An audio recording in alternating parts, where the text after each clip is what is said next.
Muy buenas tardes.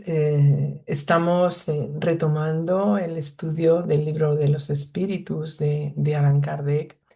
Y bueno, para los que seguimos las clases en directo, pues ha pasado tiempo debido al periodo vacacional. Entonces vamos a comenzar el capítulo 4 ocupándonos de las primeras preguntas relativas a la reencarnación. Pero primeramente... Veo necesario que hagamos un repaso por aquello que hemos estado tratando en los meses anteriores, porque nos va a venir muy bien a todos, esta vez centrándonos en el libro segundo dedicado al mundo espírita. Este libro comienza en la cuestión 76 y lo hace hablándonos del origen y naturaleza, de la forma y ubicuidad de los espíritus. También dentro de este primer capítulo del segundo libro estudiamos algo tan importante como es el periespíritu, que nos ayuda a comprender estas cuestiones que acabo de mencionar. Vimos en su momento la escala espírita informándonos sobre la progresión que todos los espíritus, sin excepción, tenemos que experimentar en nuestro recorrido evolutivo. En el capítulo segundo reflexionamos sobre la finalidad de la encarnación, cómo la acción de los seres corpóreos es necesaria a la marcha del universo, pero también y fundamental porque nos atañe directamente cómo esa acción, es en esa acción, ¿no? que encontramos un medio para progresar cada uno de nosotros. Y sosteniendo ese concepto de encarnar, el capítulo 3 nos trajo imprescindibles informaciones para ayudarnos a comprender otro hecho bueno, pues ineludible una vez que se ha encarnado, ¿no? Esto es el retorno de la vida corpórea a la vida espiritual. O sea, estuvimos hablando de qué ocurre después de la muerte. Y en esa progresión de realidades, pues la cadena sigue. ¿Por qué? A ver, el espíritu se valió de un cuerpo para encarnar. Pasado ese periodo de vida, va a volver al espacio por el fenómeno de la muerte. Después de un tiempo en ese estado, precisa volver y volver numerosas veces a tomar la carne y así, de esta manera, acumular multitud de experiencias. Y es por ello que hablamos de la pluralidad de vidas sucesivas, este tema que nos va a ocupar mucho tiempo, muchas clases, porque el capítulo 4 este que vamos a empezar hoy, es bastante largo y el siguiente, además, está íntegramente formado por la cuestión 222, que está dedicada a consideraciones sobre esta pluralidad de vidas. Pienso que este apartado del libro, el que ocupa la 222, nos puede dar pie para numerosas conversaciones interesantes. Ya llegaremos a ese momento y seguramente pues formemos un tipo de clase diferente. Bueno, pues bien, a partir de hoy hablaremos de la reencarnación según el espiritismo, analizando la respuesta de los espíritus, sus experiencias, sus enseñanzas, porque las voces del cielo hablan y nos explican sus vivencias en ambos lados. Y nosotros lo recibimos y lo analizamos, ¿no? Realizamos un análisis riguroso, lógico, razonado, centrándonos, por supuesto, en estudios serios, profundos, que permiten obtener un panorama claro del recorrido de los espíritus, del recorrido de todos nosotros. Bueno, este es un estudio dedicado al libro de los espíritus, entonces no podemos extendernos demasiado, pero sí podemos abrir paso para que cada persona que nos escuche realice sus propias indagaciones, porque material hay de sobra dentro del espiritismo y dentro pues de otro tipo de literatura, de investigaciones, de filosofías o creencias, ¿no? Bueno, es verdad, y esto ocurre, ¿no? Hay personas que nos han comentado que estudiamos mucho, que nuestras clases son exigentes. Bueno, yo considero que tan solo son pequeños resúmenes que vagamente ilustran pues todo lo que tenemos por delante para ser auscultado, para ser investigado, conocido, ¿no? Si queremos adquirir un conocimiento lo más completo posible, ¿no? Entonces, bueno, aquí realmente pues nos tomamos muy en serio el estudio, pero hay que continuar cada uno, sacar las conclusiones, sacar, bueno, según sus criterios, buscar fuentes, porque tenemos mucho camino que recorrer y es lo mejor para el espíritu humano, para el espíritu, para el ser humano es, bueno, conocer, indagar todo aquello que le espera. Bien, vamos a proseguir con la clase. Una manera rápida de situarnos para entender lo que vamos a tratar hoy es revisando conceptos. Y me voy a servir, voy a acudir como generalmente solemos hacer en estas clases, a esa instrucción práctica de las manifestaciones espíritas. Y además esta revisión la voy a hacer incluso en orden de aparición. Y esto nos ayudará a estudiar las preguntas que dan inicio al capítulo. Un capítulo que, como pone en la pantalla, va a referirse a esa pluralidad de vidas que, por supuesto, implican la reencarnación. Bueno, vamos a ello y vamos a traer estos términos. Fijaos porque la primera palabra que elegiremos es alma, ¿no? Una palabra utilizada de todas las formas y maneras, algo que por supuesto Kardec tuvo muy en cuenta. Ya estudiamos algunas definiciones al principio de este curso, ¿no?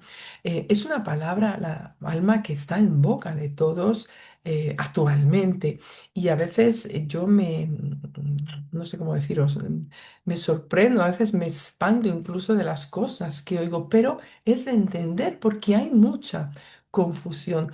Por ello, el codificador explicó ya en su día que para evitar todo equívoco sobre el sentido que damos a esta palabra, pues nosotros llamaremos alma, alma espírita, dijo, o simplemente alma, al ser inmaterial, distinto e individual, unido al cuerpo que le sirve de envoltura. Es decir, al espíritu en estado de encarnación perteneciente a la especie humana.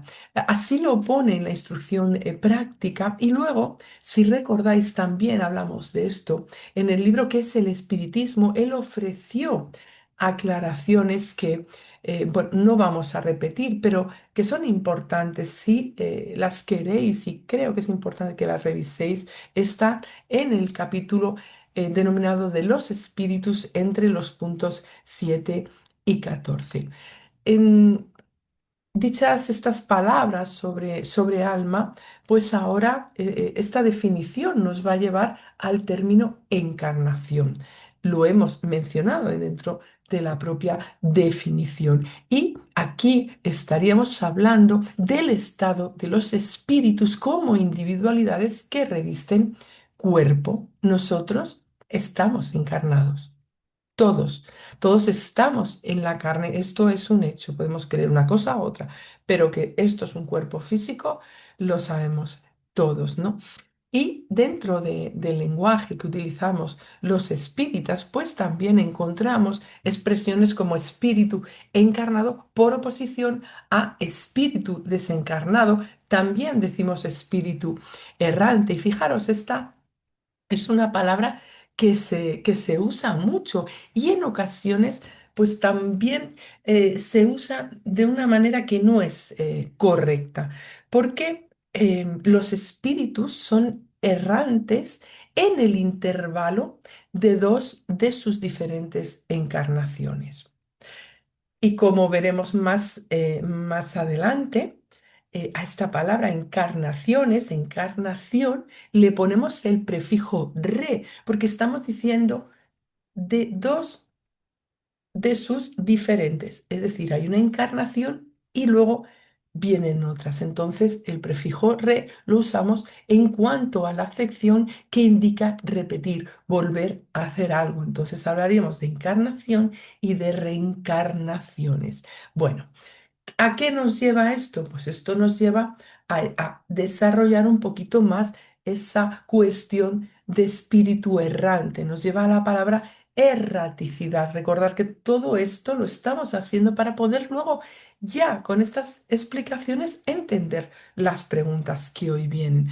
Eh, esta palabra se refiere al estado de aquellos que no están encarnados y que se encuentran en esos intervalos de sus diversas existencias corporales. Muchas veces también ocurre que cuando hablamos de espíritus que están en la erraticidad o de espíritus errantes, se usa como algo negativo, pero no es así.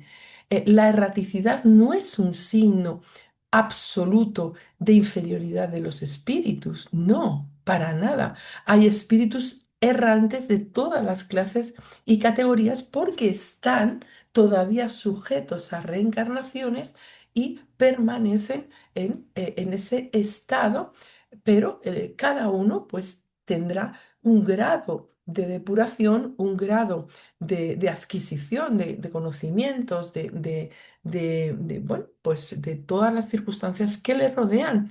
Y entonces no tienen por qué estar pues penando ni ser muy de una manera o de otra. Encontramos todo tipo de circunstancias, a excepción de los espíritus de primer orden o espíritus puros, según esa escala espírita que estudiamos, porque estos espíritus, en esta división que se hace para que podamos entender estos niveles, ¿no?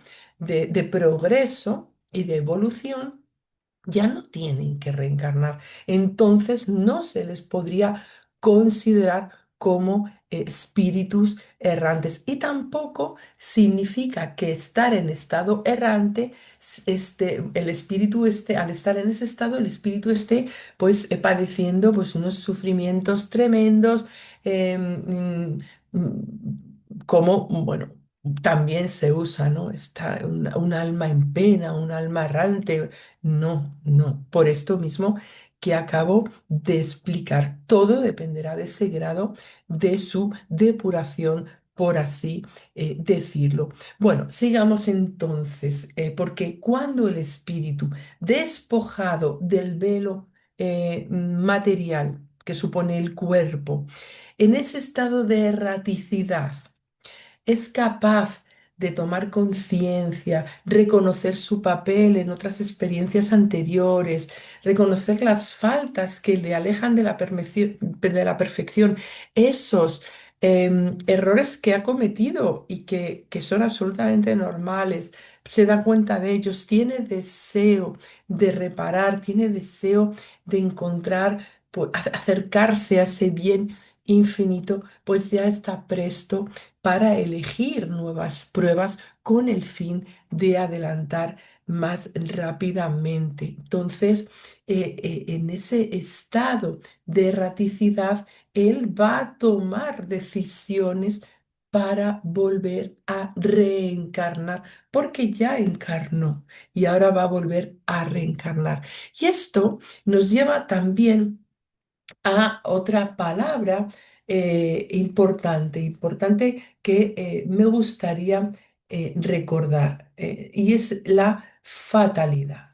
La fatalidad, este término que Kardec dentro de la instrucción práctica nos lo expresó según la misma doctrina, ¿no? Esta doctrina que supone que todos los acontecimientos de la vida y por extensión todos nuestros actos están decretados por anticipado y sometidos a una ley de la que no podemos sustraernos. Una doctrina esta que habla de la fatalidad que se aleja mucho del pensamiento espírita, ¿no?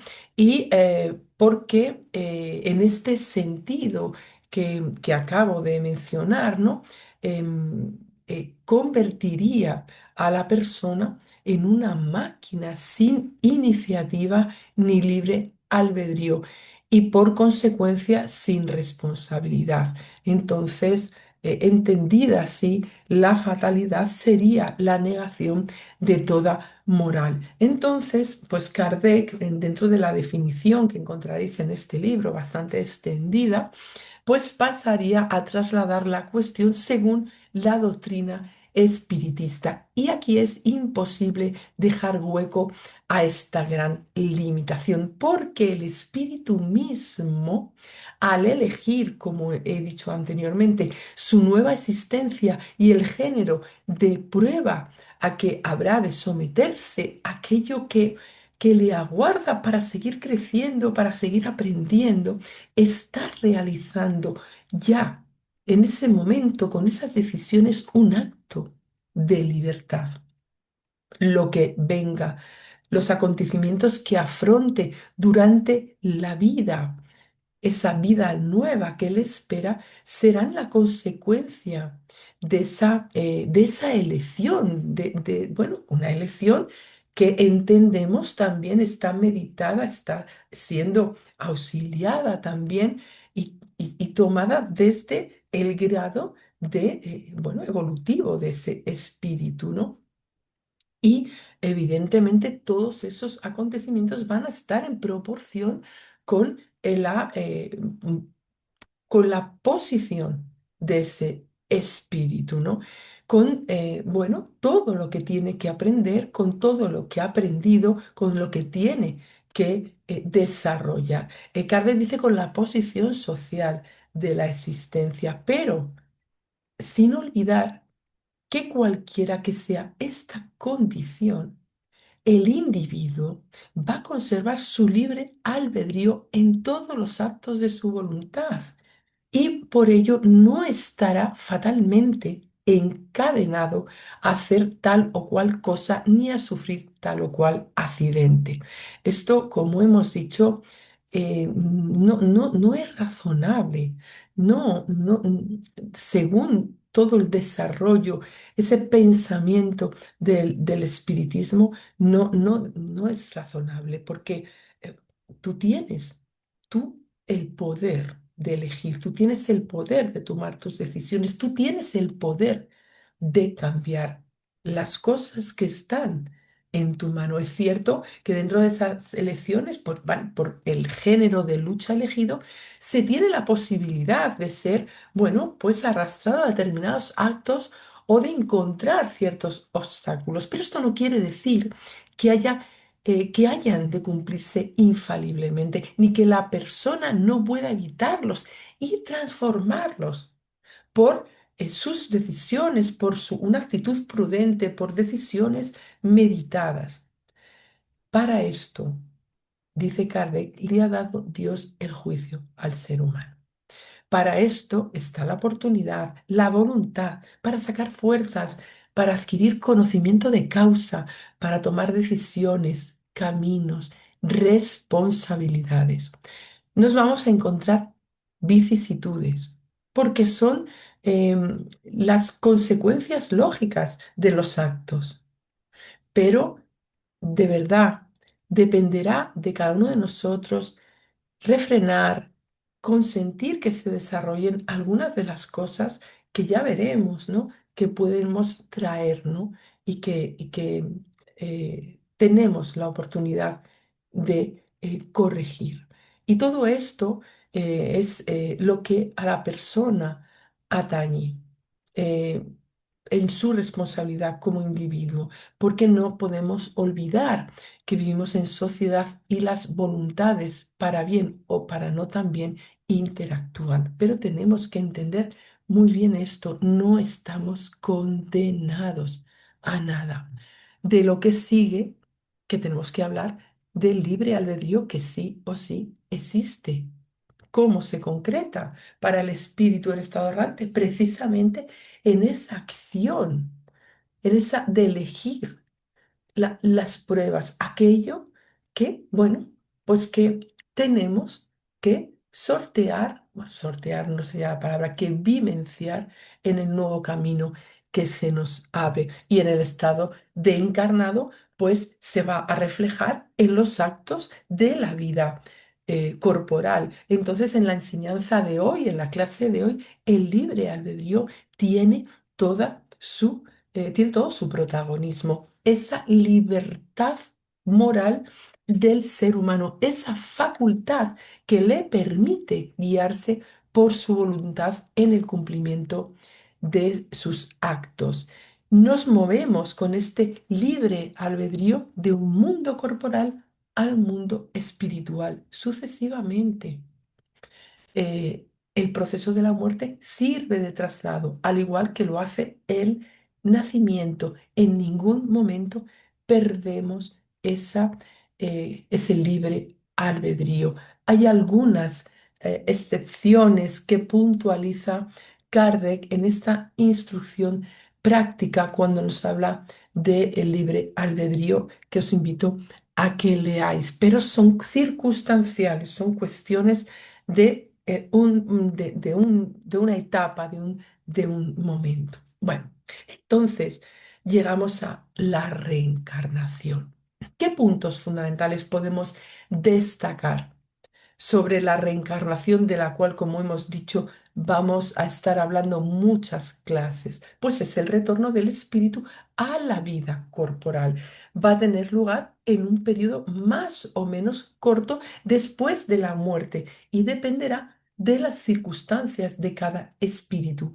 En ese periodo, el espíritu, como hemos dicho, va a permanecer en estado errante y va a tomar parte en las decisiones según su capacidad, en las decisiones que perfilen, que dibuje su próxima vuelta al cuerpo físico, a un globo en esta tierra, en otras esferas, porque igual que hablamos de pluralidad de vidas, vamos a hablar de pluralidad de mundos.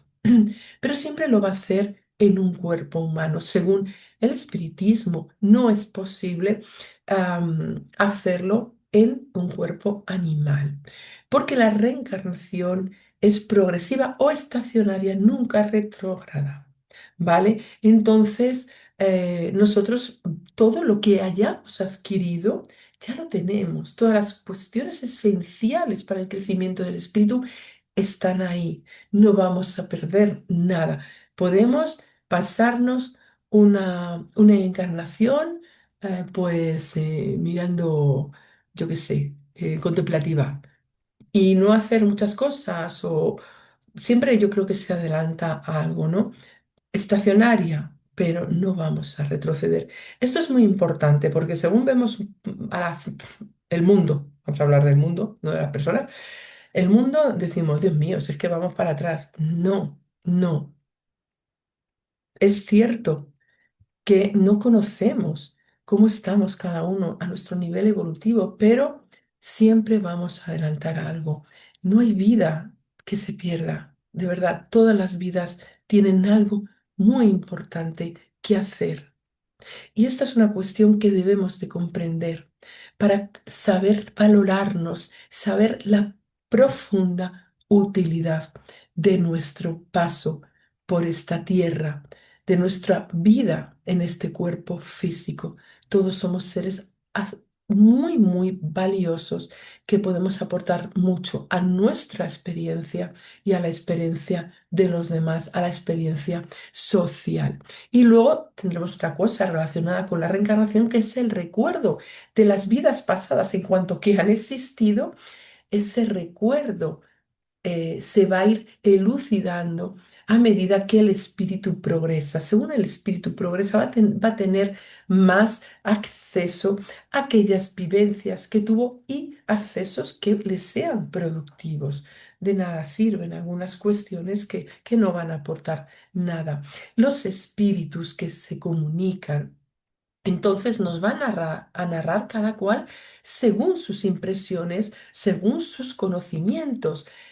Por eso conocemos mucho del mundo espiritual. Perdón, pero hay algo claro que se extrae de una observación atenta. Hay un pensamiento dominante y es este, el de las pruebas sucesivas por las cuales ha de pasar el espíritu y de los diversos grados que ha de alcanzar para obtener la perfección y la suprema felicidad. Bueno, lo que nosotros podemos comprender como eso, ¿no? Como una gran felicidad. Y esto nos lleva a la pregunta 166 de la clase de hoy. ¿Cómo puede acabar de depurarse el alma que no ha alcanzado la perfección durante la vida corporal? Bueno, pues aquí lo tenemos sufriendo la prueba de una nueva existencia. Esto es totalmente lógico. De primeras, es que la propia antropología ya nos habla de las etapas de evolución física cuando desarrolla todos los estudios sobre la hominización, sobre el pensamiento filosófico y el desarrollo cultural que obtenemos a través del encuentro con otras sociedades, etnias, culturas. La propia historia nos coloca en una necesidad de espacio-tiempo para el aprendizaje. Y bueno, pues está claro que no vivimos siglos en cada cuerpo, así que desechamos la idea de acumular todo en un instante. Por otro lado, y situándonos en el aquí y ahora, sería un engaño tremendo pensar que estamos pulidos y brillantes. Es que no.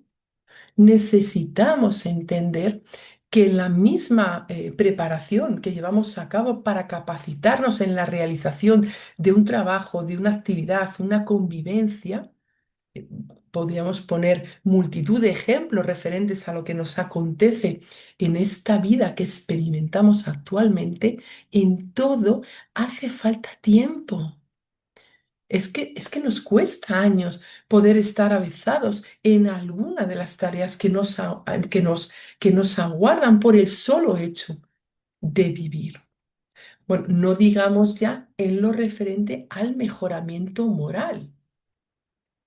Ahí mm, ya no es que necesitemos tiempo, es que necesitamos muchísimo, muchísimo tiempo. Y si nosotros hacemos un análisis sincero de nosotros mismos, en una introspección honesta, podremos comprobar cuántas cosas nos quedan por mejorar. Y podremos razonar que no nos da tiempo, que no nos da tiempo en lo que es la vida, en el cuerpo físico, ahora que estamos ocupando, ¿no? Es cierto que con la voluntad, el tesón, adelantamos y podemos adelantar mucho. Hemos podido constatar cuánto nos ayuda también el conocimiento del espiritismo. Pero este mismo conocimiento nos ayuda a evitar precisamente el autoengaño. Necesitamos tiempo. Aquí y allá, en la carne y en el espacio, en una progresión de vidas que nos permitan experimentar en el contacto directo con la materia y todo lo que ella implica, porque la depuración siempre se hace en contacto con el buril y ese buril es el cuerpo físico y todo lo que ello significa.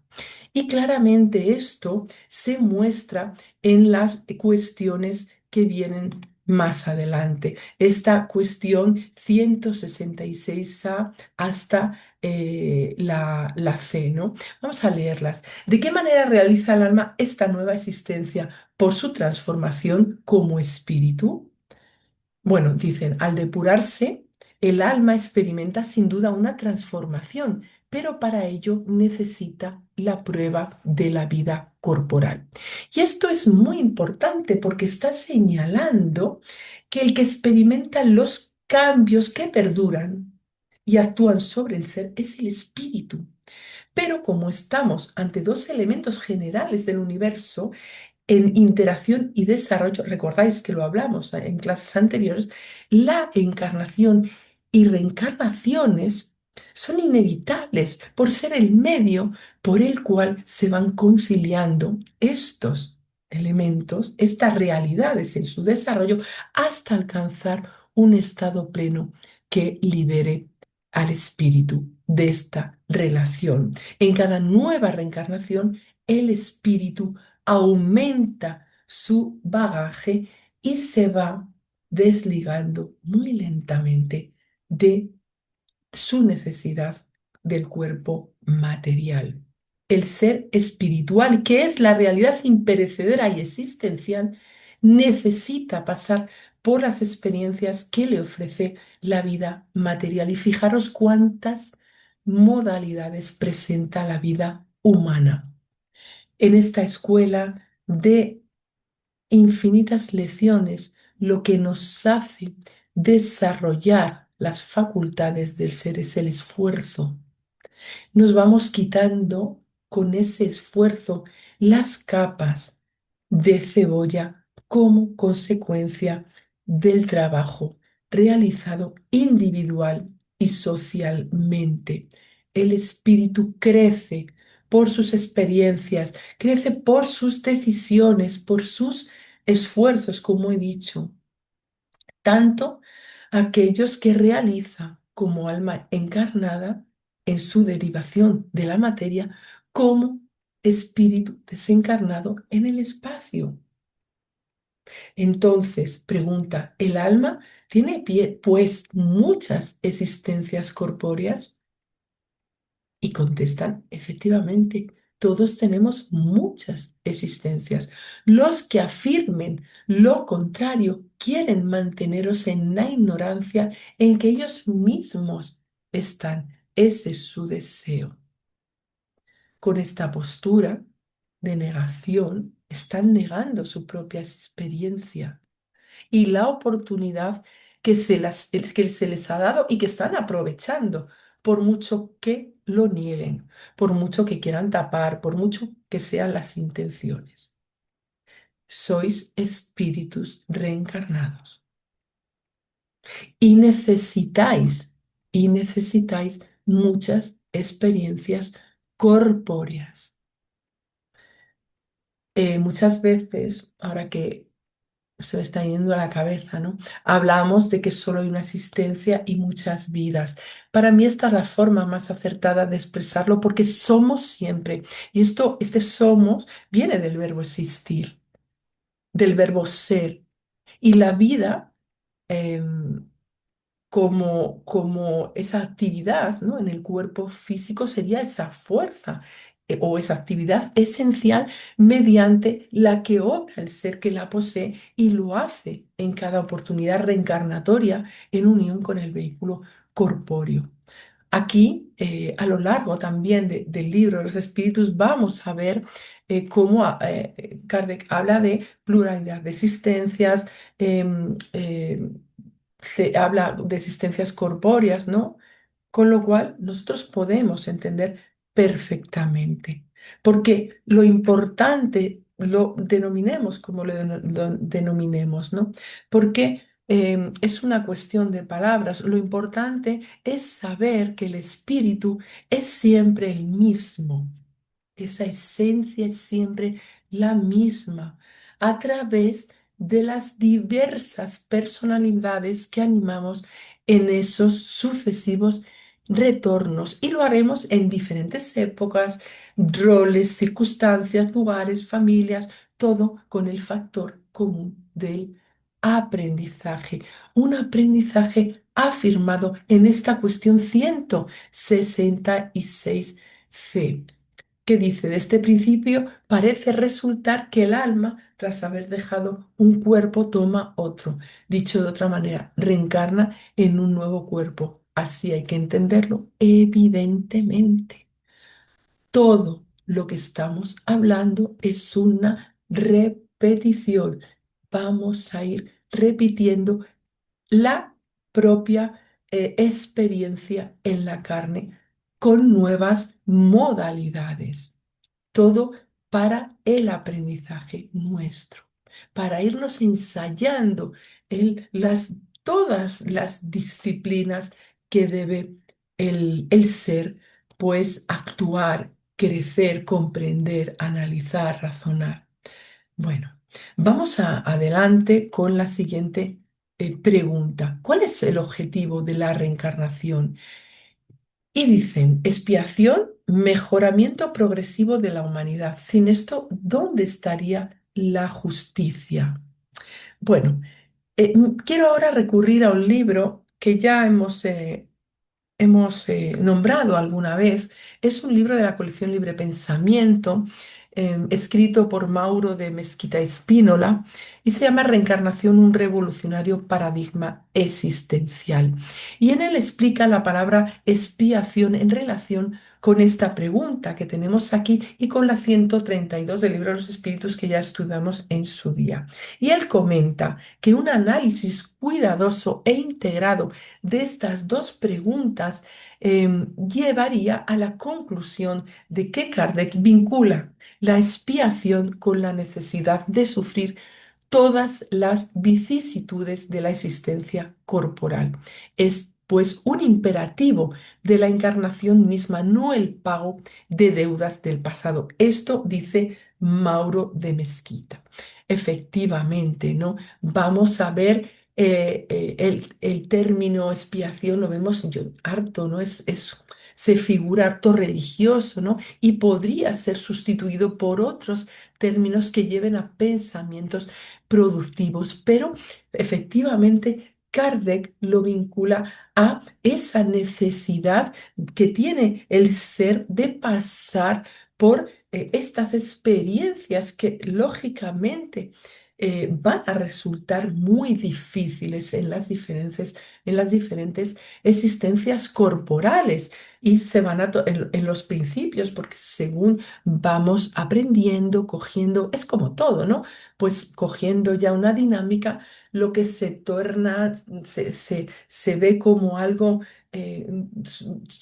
doloroso que produce sufrimiento, luego se convierte en algo que de lo que podemos extraer pues ese aprendizaje y nos tomamos las cuestiones con más calma, con más tranquilidad y con más aceptación. Bueno, ahora luego volveremos con el libro otra vez, con este libro del compañero espírita, pero vamos a la cuestión 168.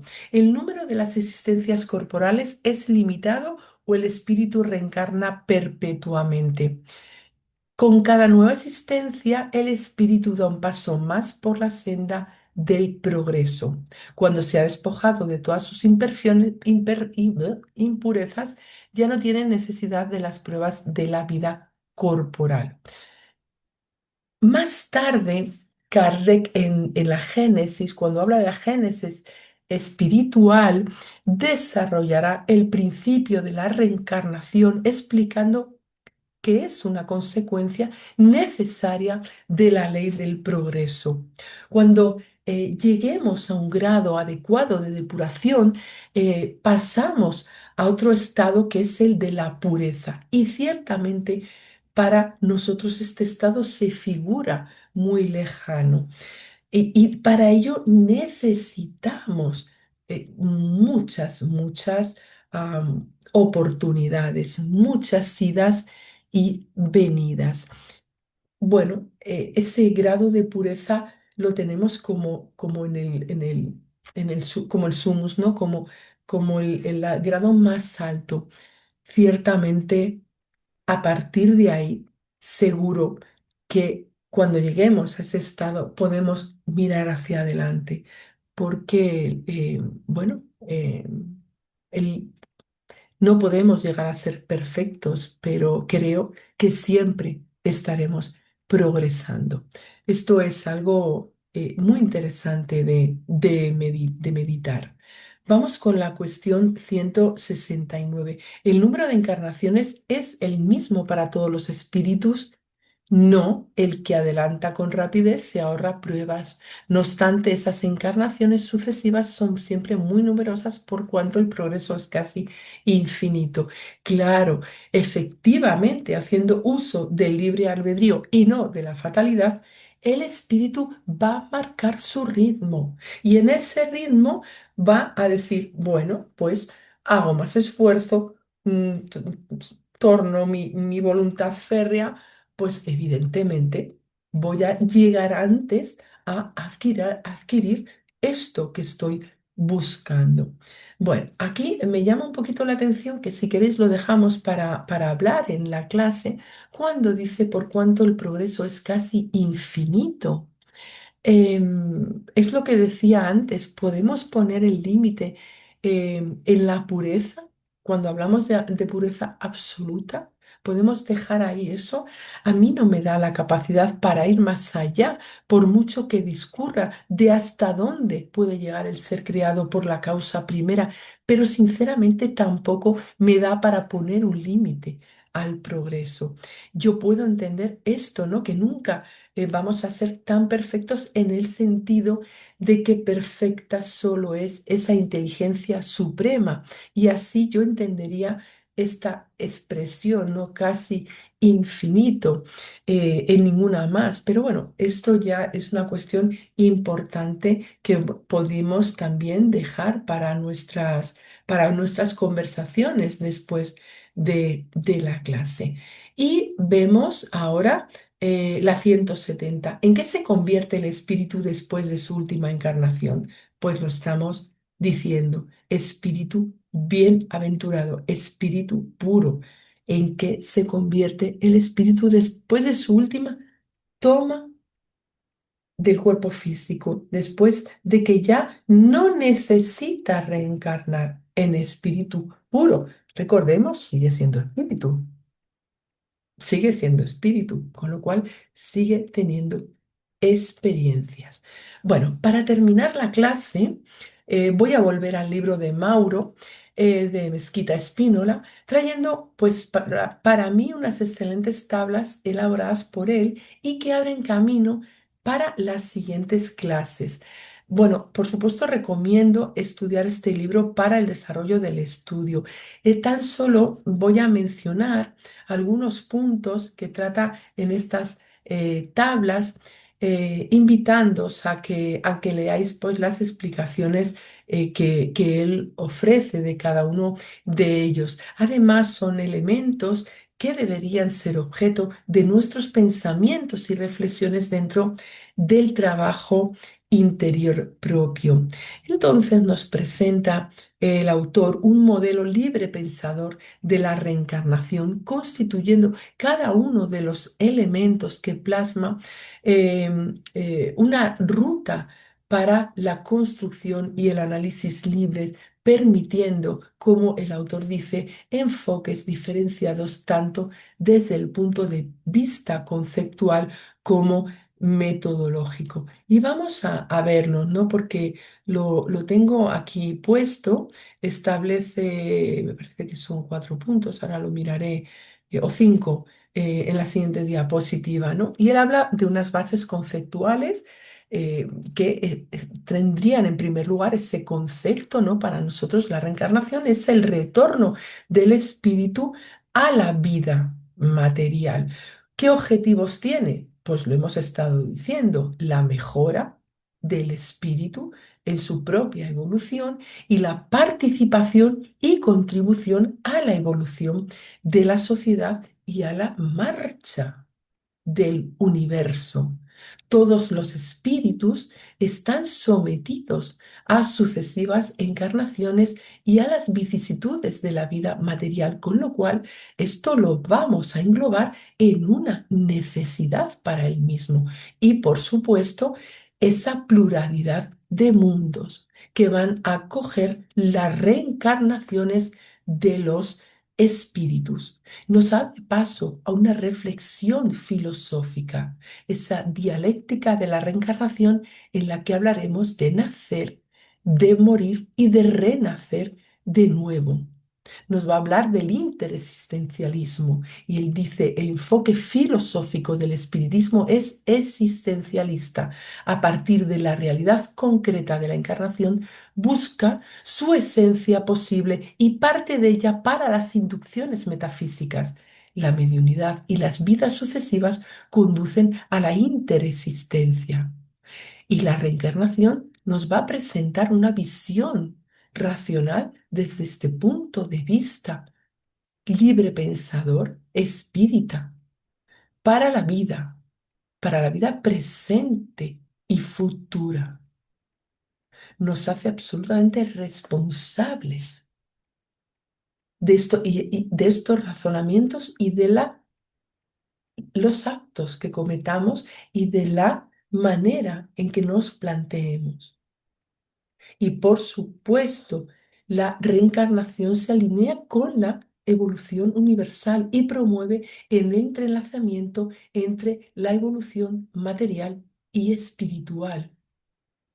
¿Y por qué estamos hablando? Que por esa ley de justicia que comprendemos dentro del espiritismo, no podemos hablar de punición, ni siquiera de premios. Es el ser humano el que traza su propio destino, superando los determinismos naturales y sociales. No hay necesidad de un juicio divino, no hay necesidad de sanciones sobrenaturales.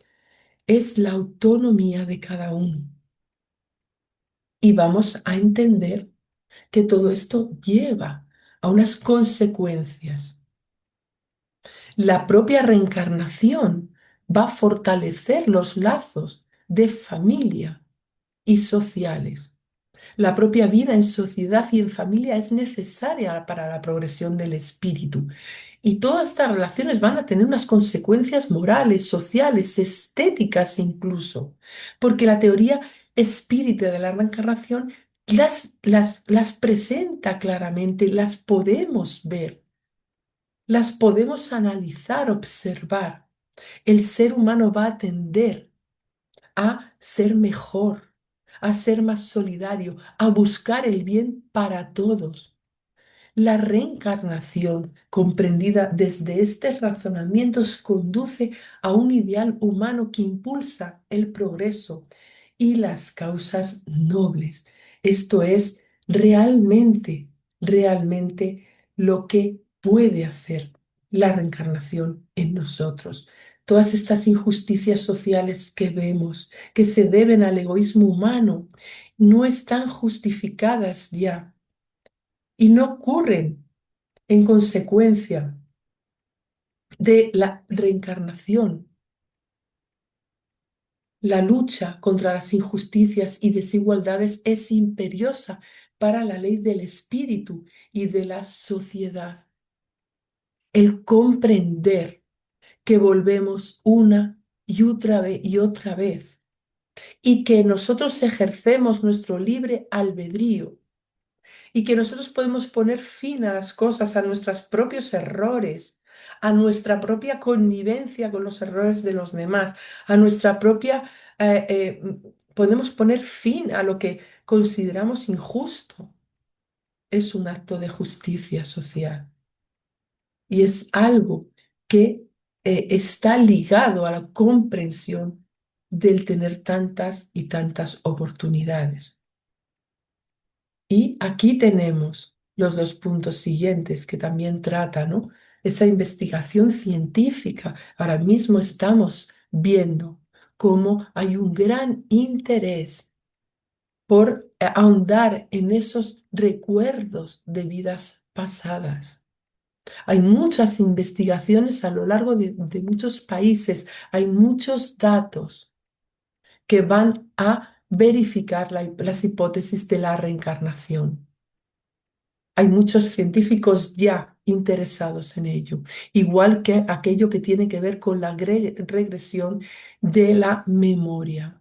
Hay estudios, hay un enfoque experimental que permite identificar y controlar diversas variables, permitiendo que los resultados sean confiables.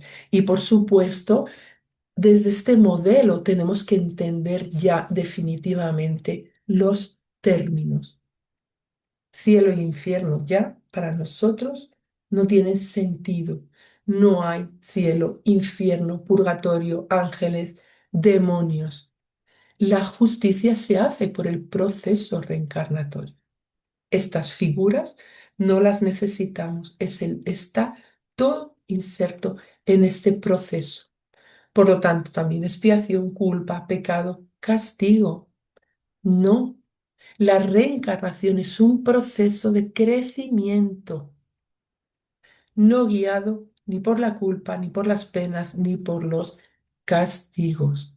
Todo esto se queda absolutamente ya obsoleto.